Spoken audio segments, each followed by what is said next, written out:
বিসমিল্লাহির রহমানির রহিম। আপনারা জানেন 2013 সালে শাপলা চত্বরে যে নারকীয় হত্যাকাণ্ড, নির্মমতা, নিষ্ঠুরতা সহ যে নির্যাতন চালানো হয়েছিল, এই নির্যাতনের বিষয়ে আমাদের কাছে বেশ কয়েকটি নালিশ এসেছিল। এই নালিশের ভিত্তিতে আমরা আজকে 9 জনের বিরুদ্ধে অনারেবল ট্রাইব্যুনালে আবেদন দাখিল করে তাদেরকে গ্রেপ্তারি পরোয়ানায় তাদের বিরুদ্ধে ইস্যু করার আবেদন করি। এই 9 জনের মধ্যে 4 জন বিভিন্ন মামলায় জেল হাজতে থাকায় তাদেরকে এই মামলায় সোনারেস্টের আবেদন করি।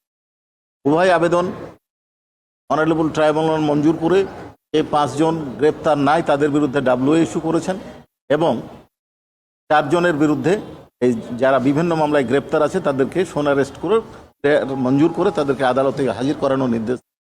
যাদের বিরুদ্ধে আমরা আবেদন করেছিলাম তারা হচ্ছেন শেখ হাসিনা, তিনি পলাতক আছেন; ডক্টর মহিউদ্দিন খান আলমগীর, সাবেক স্বরাষ্ট্রমন্ত্রী; ডক্টর এমদাদ সরকার; হাসান মাহমুদ খন্দকার, সাবেক আইজিপি; বেনজির আহমেদ, সাবেক আইজিপি।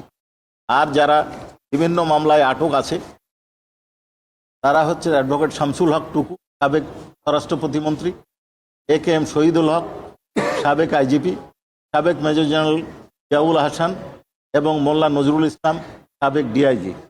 এদেরকে অ্যারেস্টের আবেদন করে পিডব্লিউ যোগে ট্রাইব্যুনালে হাজিরের নির্দেশ দেওয়া হয়েছে। আরও অনেকের বিরুদ্ধে আমাদের কাছে অভিযোগ আছে, সেটা তদন্তের স্বার্থে আমরা এখন প্রকাশ করছি।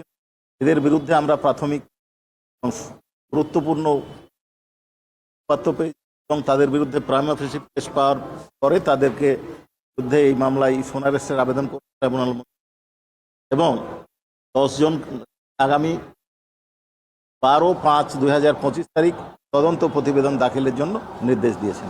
জি, আপনাদের সকলকে ধন্যবাদ।